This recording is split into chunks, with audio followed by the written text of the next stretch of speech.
Olá pessoal, tudo bem? Espero que todos estejam bem. Estamos iniciando mais uma aula do nosso curso técnico em administração pela Assessoritec, ainda na modalidade EAD.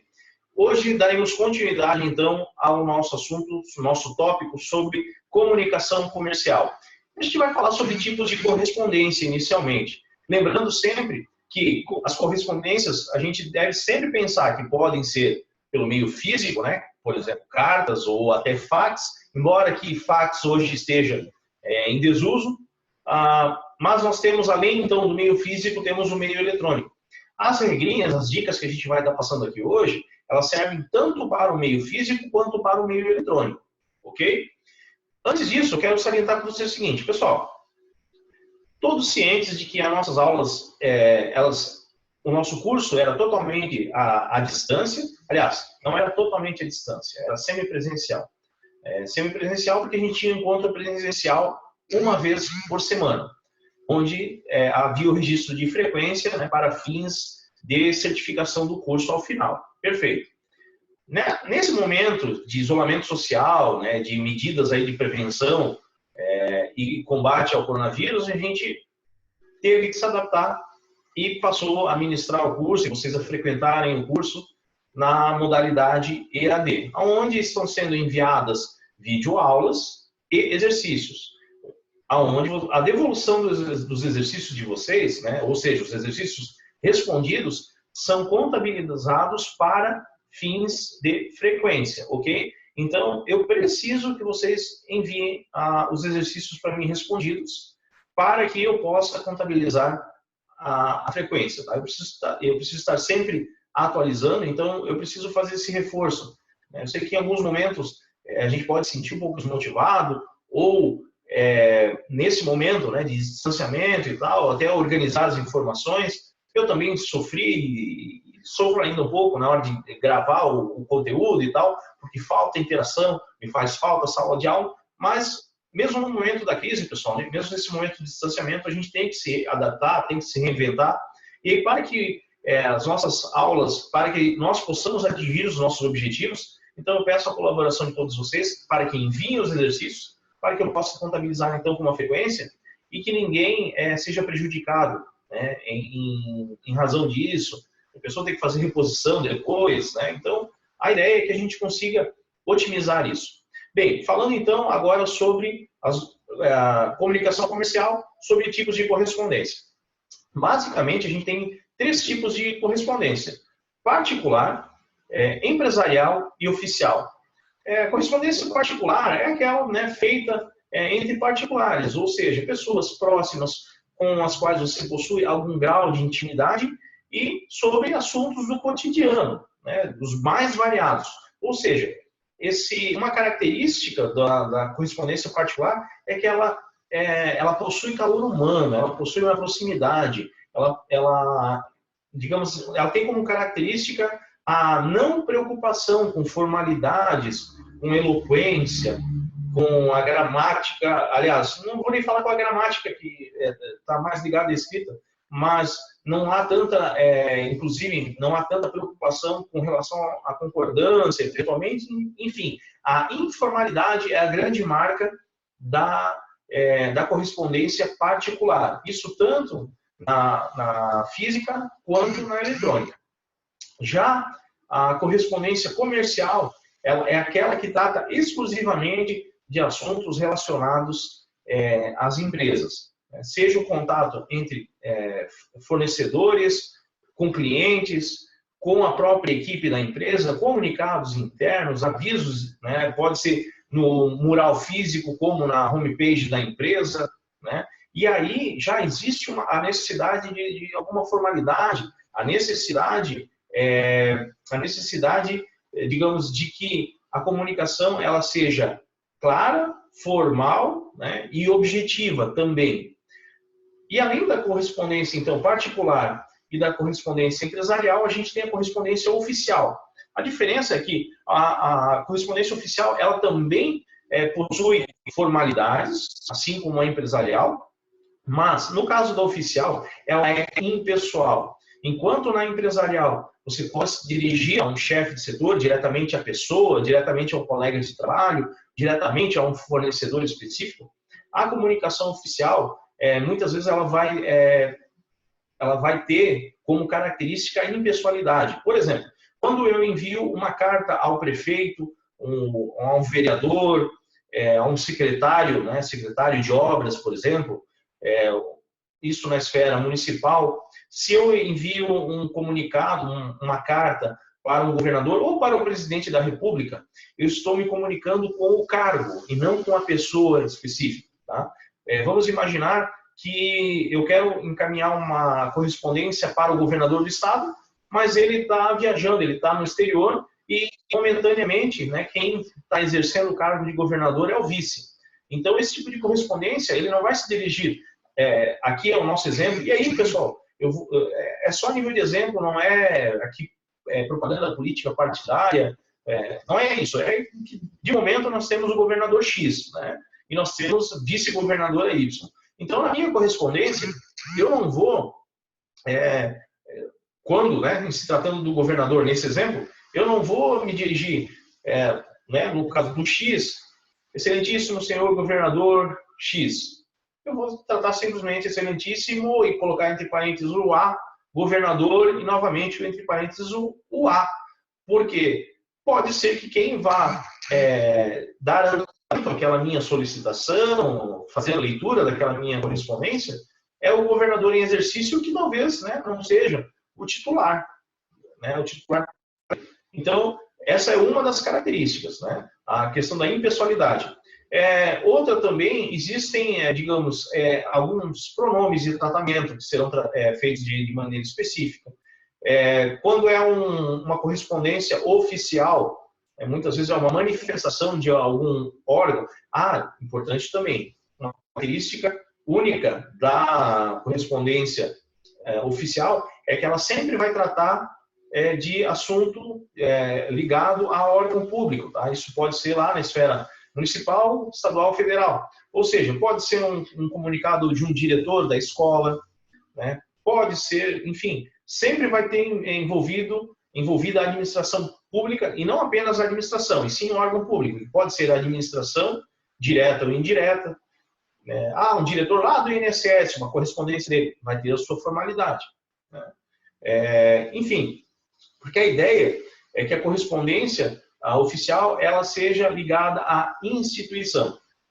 Quando você escreve, né, escreve para o órgão público, você vai estar direcionando, né, não à pessoa e sim ao órgão. E da mesma forma, o órgão, quando faz a correspondência, também possui algumas formalidades, né, e características, e uma delas também é a abstração, ou seja, se construir aquela correspondência de maneira clara para que os diversos, digamos assim, a nossa população, se a gente analisar a nossa diversidade educacional, né, alguns com uma maior instrução e outros com uma menor instrução, então uma comunicação oficial, uma correspondência oficial, ela deve levar em consideração essa diferença, né, de nível educacional da população e se apresentar de forma clara e objetiva para que todos os níveis de educação consigam compreender aquela mensagem que está sendo emitida.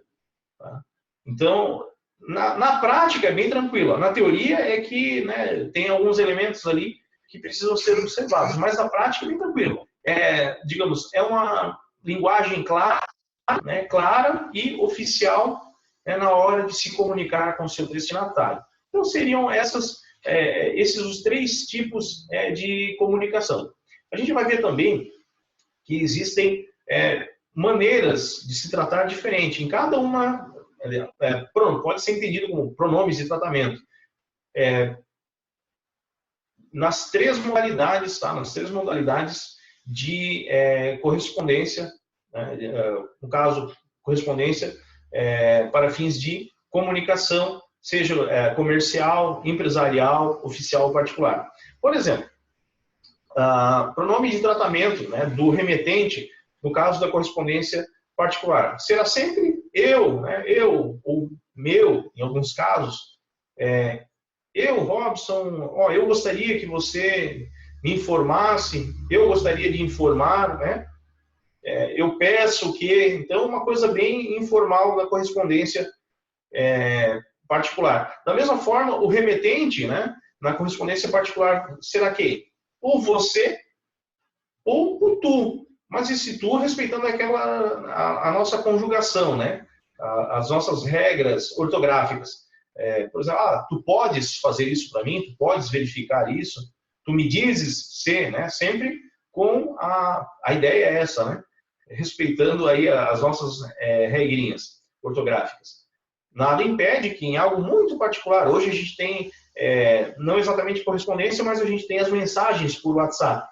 Se é alguém do teu dia a dia, se é alguém da tua família, essa conjugação não vai fazer falta. Tu vê isso para mim e tal, embora a gente saiba que, de acordo com as regras da língua portuguesa, né, tem que ter essa conjugação ali, né, acrescentando o S, né, tu podes, tu és, né, enfim.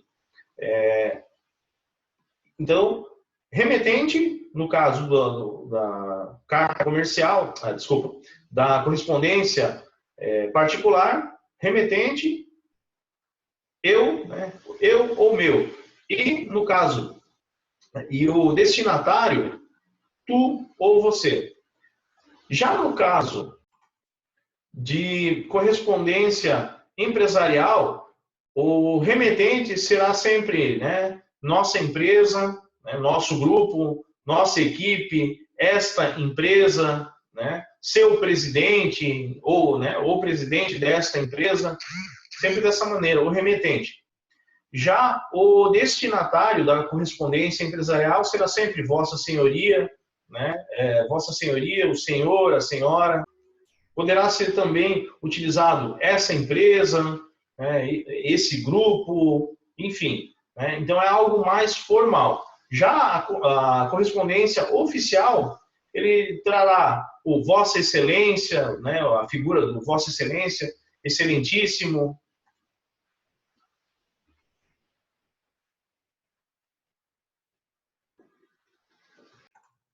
Ou no caso do plural, né, Vossas Excelências, ou ainda posso usar este órgão.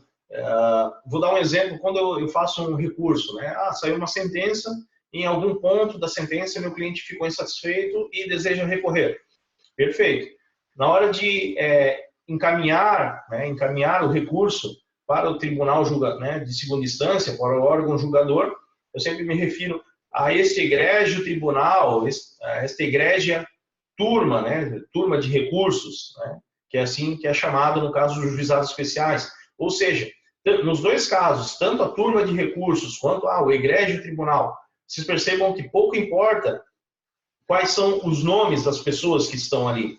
Pouco importa quais são as pessoas que estão ali. Eu estou me referindo àquele órgão específico, no caso, Tribunal de Justiça ou turmas de recursos. Então, tem essa questão da formalidade, né? Da formalidade e também da impessoalidade. Como o nosso foco aqui, né, é o técnico administrativo, a gente vai focar mais na carta comercial, até porque, né, na correspondência comercial. Né? Não até porque aqui a gente não está tratando de órgão público, né, no nosso curso, e tampouco de situações de ordem pessoal. A gente só utiliza mesmo para ilustrar as diferenças. Né? O nosso foco aqui, então, sempre é a atuação comercial. E nesse caso da correspondência comercial, a gente precisa levar em consideração, a gente precisa ter em mente, levar em consideração que a correspondência ela precisa ser objetiva, né? Objetivo que tu está requerendo alguma coisa, está comunicando algo, então precisa ser claro, precisa ser sintético, ou seja, o texto ele deve ser conciso, ou seja, a gente já tratou na outra aula, concisão. Todas as palavras ali dispostas, né, elas precisam transmitir uma mensagem. Né? Se não estiverem transmitindo uma mensagem, fatalmente não devem estar ali. Ela precisa, né? A carta comercial, a correspondência comercial, ela tem essa característica. Então, na hora da gente formular uma correspondência comercial, eu preciso sempre pensar antes de montar a correspondência comercial, eu preciso pensar em alguns itens que vão constar nessa correspondência comercial. Como o que eu vou comunicar, a quem, como eu vou transmitir e quais são as informações mais relevantes que devem estar nessa comunicação. Depois que você já definiu para quem será transmitida, né? Para quem será o destinatário, né?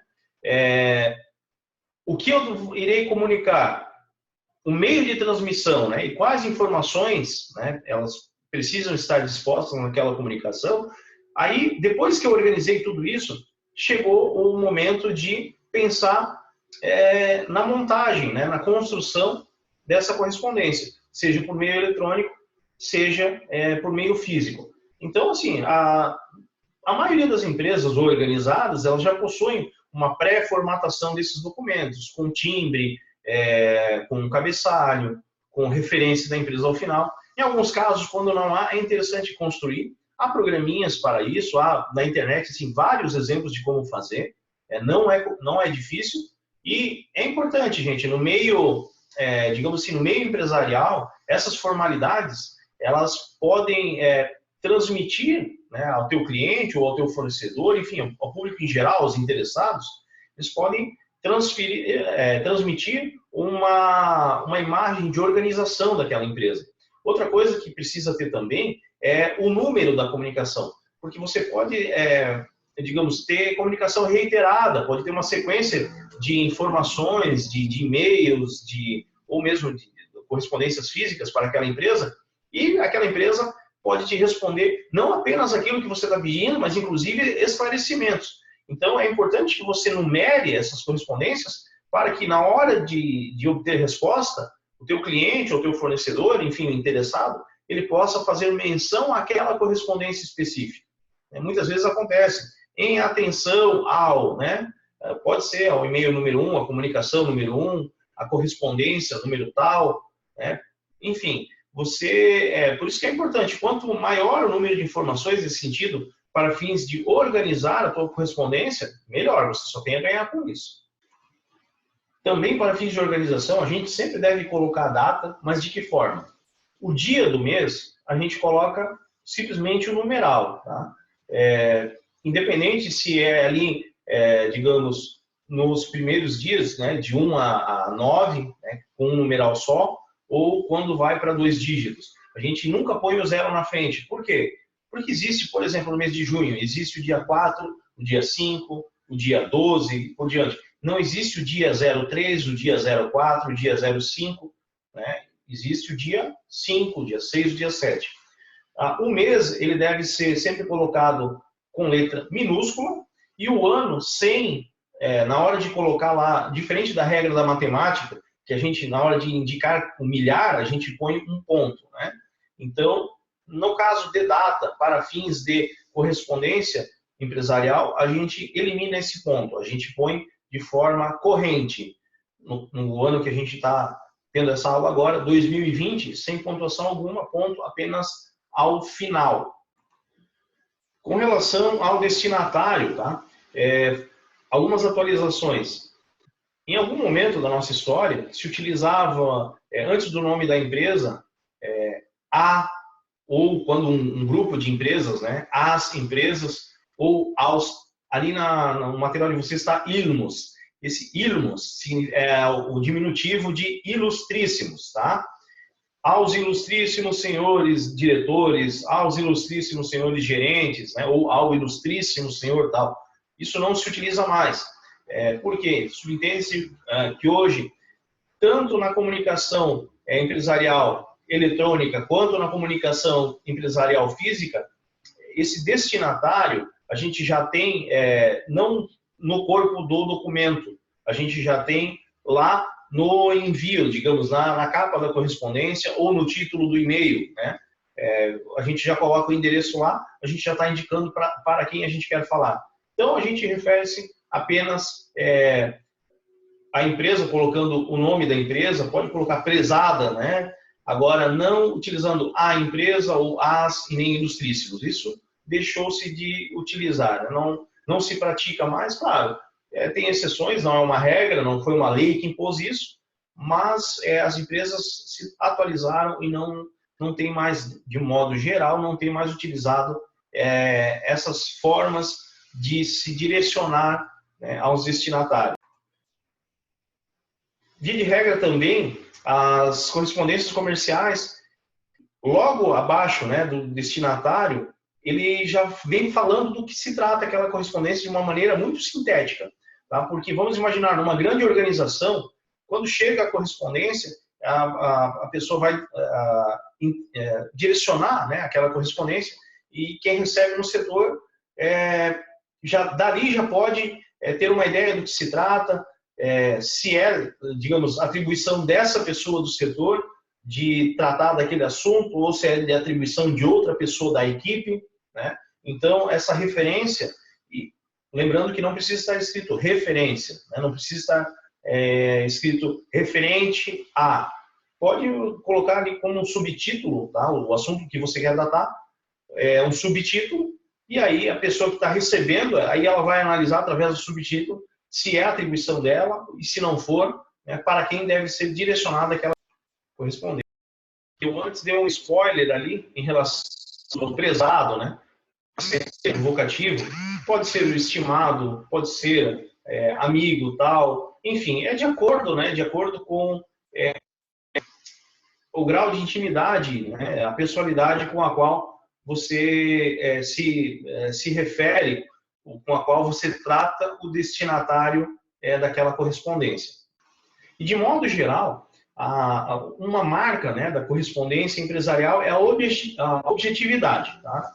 Ela vem no centro da correspondência, né, formatada no centro da correspondência, e o hábito, né, o costume, né, não é uma regra, digamos, expressa, tá? Ele é uma regra, como é que eu posso dizer para vocês? É imposta pelos costumes, né? As boas, digamos assim, as boas diretrizes para fins de construção de uma correspondência empresarial diz que deve ser dessa maneira. Então, formatação no centro da página, o assunto total desenvolvido em 3 parágrafos, trazendo o início, né, parágrafo inicial, dando uma ideia do que eu quero falar e de que maneira, fazendo uma apresentação, aí um parágrafo central desenvolvendo o assunto, né, e aí uma conclusão, um fechamento. Tudo isso em 3 parágrafos de uma maneira muito objetiva, né, são características aí da correspondência empresarial.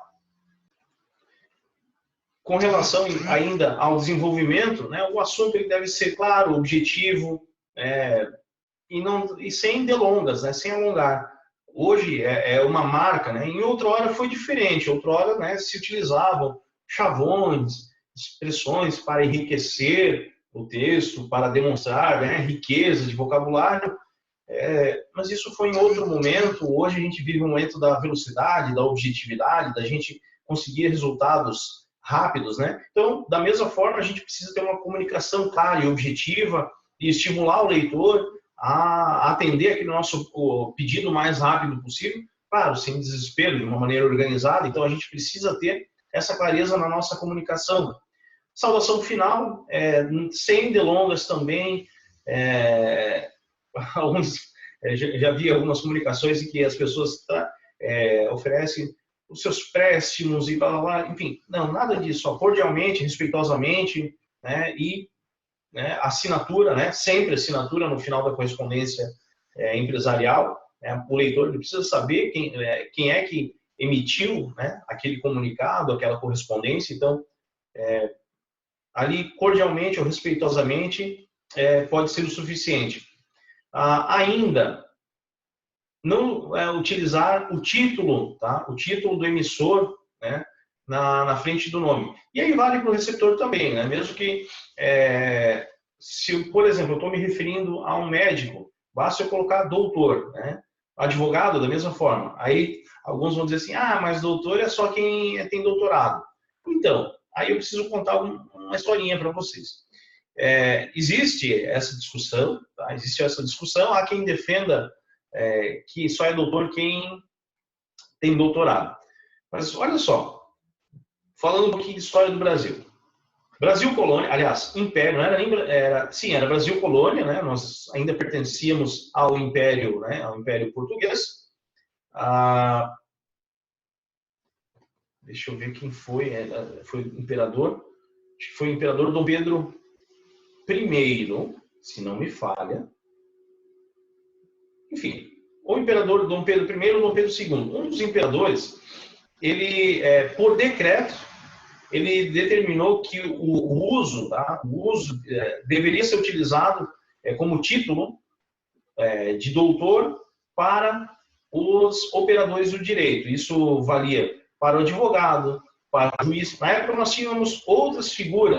Depois a gente passou a ter o procurador, né, da República, o promotor de justiça, pensando nos títulos de hoje, tá? O delegado, o oficial de justiça, enfim, todos os operadores do direito, né, ao título deveriam, a partir de então, utilizar o título de doutor. Por quê? E por que também os advogados?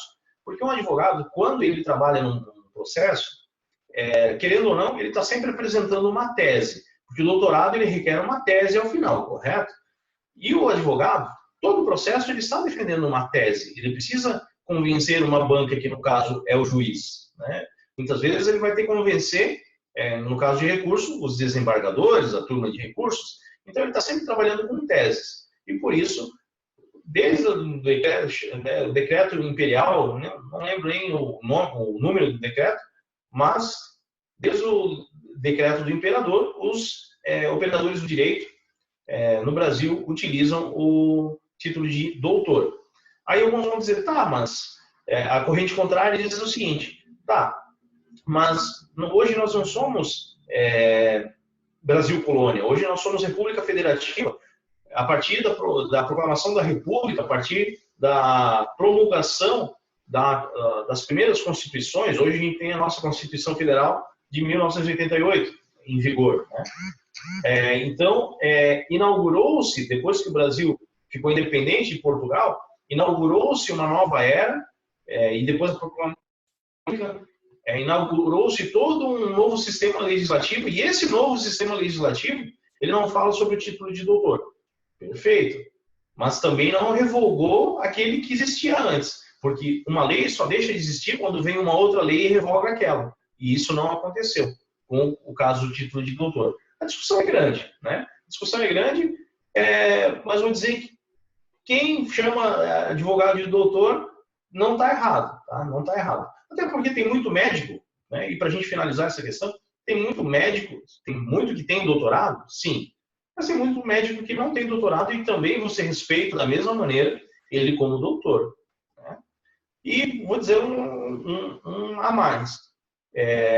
Conheço advogados que têm doutorado, aqueles que têm doutorado não se preocupam com isso, né? Não se preocupam com isso. Eu, particularmente, não tenho aí, se me chamar de doutor eu atendo, se me chamar de Robson, se me chamar de professor eu atendo, só se me xingar vai ter resposta, né? Talvez eu não vá atender, vai ter resposta. Mas enfim, vamos lá. Já falei de assinatura e tal, agora a gente precisa falar também dos anexos. Os anexos eles se referem a documentos que podem ser juntados, né? Que, como o nome diz, podem ser anexos, né? Aí alguns tratamentos podem ser juntados, podem ser jungidos, né? Podem ser unidos, enfim. São documentos que servem para instruir aquela informação, né, principal presente na comunicação. Então, por exemplo, se eu peço uma alteração de projeto e tal, de repente eu posso enviar um anexo, o projeto anterior e um esboço, um croquis, né, daquilo que eu pretendo. Tá? Então, digamos assim, é uma das possibilidades. Tá? Então, anexos, eles devem ser numerados pela mesma questão do que a correspondência principal, né? Porque você pode receber uma resposta. Então, em resposta ao anexo tal, em resposta à correspondência tal, eu preciso ter essa preocupação com a identificação numérica, né, dos anexos. E para fechar esse bloco, então, que trata dessas correspondências, né, a gente precisa pensar que a correspondência, então, ela precisa ser clara, precisa ser de fácil compreensão. Já entendeu, né, de uma maneira sintética. Claro que tem situações de ordem técnica que muitas vezes requerem, né, algo diferente, mas via de regra, então tem que ser claro. A questão da estética, né, bem estruturado, alinhamento de parágrafos, espaços, isso vale tanto para a correspondência física quanto para a correspondência eletrônica. E ainda, com relação a correspondência física, né? Os documentos precisam estar bem conservados, sem sujeira, sem rasuras, ou mesmo correspondência eletrônica. Muitas vezes a gente manda documentos digitalizados, a ideia é que também estejam conservados, sem rasuras, né, sem sujeiras. A gente sabe que nem sempre é possível, né? Se você está tratando de uma documentação antiga, pode acontecer, mas, à medida do possível, a gente precisa ter todas essas informações bem organizadas. E a linguagem, né? Uma linguagem acessível, né? Uma linguagem que não ocorra da pessoa ler, opa, essa expressão aqui no meio eu não conheço, agora vou ter que parar para conhecer aquela expressão porque pode ser importante. Tá? Então, a gente deve evitar isso na comunicação comercial, na correspondência empresarial.